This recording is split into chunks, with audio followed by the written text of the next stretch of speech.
Right now, the investigation is, I think, close to being completed, and I hope that we can get the report from Director Mueller as soon as possible. That was Acting Attorney General Matthew Whitaker, who weeks ago commented on the potential end of Special Counsel Robert Mueller's investigation. But there is another investigation into President Trump and his associates that appears to not be going away anytime soon. Federal prosecutors in the Southern District of New York are investigating several aspects of Mr. Trump's business and political operations. That is reportedly causing concern among the president and his top advisors. According to new reporting from the New York Times, President Trump asked Acting Attorney General Matthew Whitaker if Jeffrey Berman, the United States Attorney for the Southern District of New York and a Trump ally, could be put in charge of the widening investigation. That is something the president denies. The widening investigation involves so-called hush money payments made to a number of women during the 2016 campaign by the president's former personal attorney, Michael Cohen. Former New Jersey Governor Chris Christie, a supporter of the president and a former federal prosecutor, even warned that the Southern District's investigation could be more troublesome than the Mueller probe. I've always thought that the Southern District of New York investigation was much more concerning than the Mueller investigation for a simple reason. They have tour guides and no restrictions. So their tour guides are Michael Cohen, who was a longtime lawyer for the president, and Rick Gates. Southern District of New York has no restrictions. In fact, when I was U.S. Attorney, and other U.S. attorneys will tell you, they call them the Sovereign District of New York. They think their jurisdiction is everywhere around the world. There will be no restrictions on SDNY. And the president's response to that investigation and how it differs from the Mueller probe is the subject of a new piece from Politico titled, "Trump Can't Run the Mueller Playbook on New York Feds." Darren Samuelson is the author of that piece. He's a senior White House reporter for Politico, and he joins me now.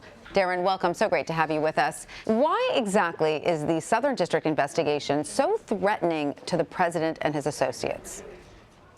For a couple of reasons. One, as you just quoted Governor Christie there, the jurisdiction for the Southern District of New York, the Manhattan-based federal prosecutors, is wide. It can really go anywhere that it wants to. And in this case, we have Donald Trump's campaign was headquartered in Trump Tower. We also have Trump's businesses, the Trump Organization, also headquartered in Trump Tower. That gives them primary jurisdiction over anything that has to do with any crimes that might have been committed in either of those two organizations. You also have the Trump inauguration, which doesn't get the same kind of protection that Donald Trump in the White House has been able to fall back on with respect to executive privilege. So in respect to Southern District of New York, they're dealing with things that date prior to Donald Trump's time in the White House, which again allows the prosecutors to look into things that Donald Trump and his White House can't protect. There's also I'm sorry, do we know their feelings about indicting a sitting president? Well, that's another aspect of this, too. Now, certainly the Southern District of New York should follow the protocol that the Justice Department has long held with respect to indicting of a sitting president. This goes back to Watergate, and the precedent says, the legal policy says that a sitting president cannot be indicted. This was, again, revisited during the Bill Clinton years. However, some of the former prosecutors that I spoke with said, that this is, as Governor Christie said, a sovereign District of New York. They are independent. They're fiercely independent. And if they find crimes, they could either indict him, they could seal an indictment. I guess I should add this. They could seal the indictment and have it come out the day that Donald Trump is no longer president. Clearly, if they go the former route and actually did try and indict Donald Trump while he's president of the United States, that would have to work its way up the chain of command at the Justice Department. We could end up in a big historic clash if that was to be something where the Southern District decided that they actually did have a crime against the President of the United States. So, Darren, the title of your article is "Trump Can't Run the Mueller Playbook on New York Feds." What has been the president's approach to the Mueller investigation, and why does that not work with the Southern District investigation? Well, the president's approach with Mueller has been to attack, attack, attack. We've seen that through and through. I think the New York Times today counted up, I think it was 1,000 attacks on the investigators, whether it be working with Congress, Republicans in Congress, or just, the talking heads on television that are fighting back against the Mueller probe, to Donald Trump himself and all of the witch hunt tweets that he has.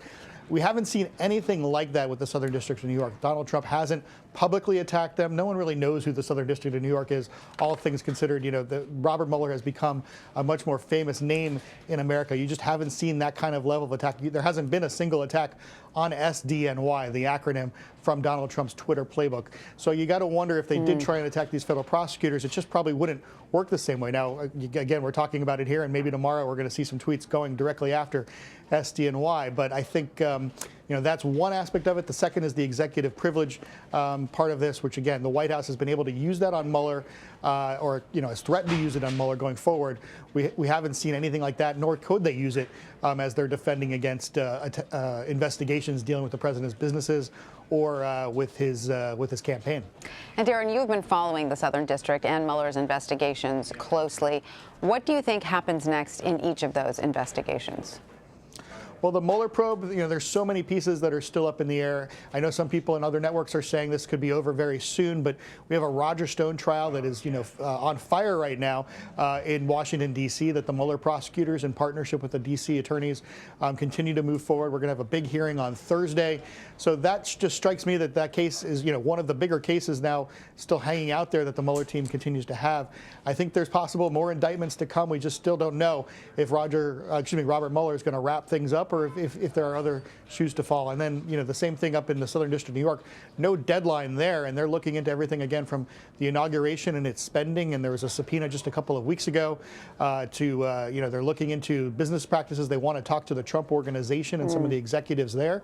There's a lot of exposure. And then, as Governor Christie mentioned, there's a lot of witnesses, people who are helping the Southern District of New York, from Donald Trump's longtime CFO, Alan Weisselberg, to David Pecker, the head of the National Enquirer parent company, to Rick Gates. There's a lot of people, sort of a perfect storm of witnesses cooperating with the Southern District prosecutor. And Darren, how far back is that investigation going? I mean, I know a while ago there was another New York Times report talking about the Trump family's potential tax evasion or creative use of tax shelters.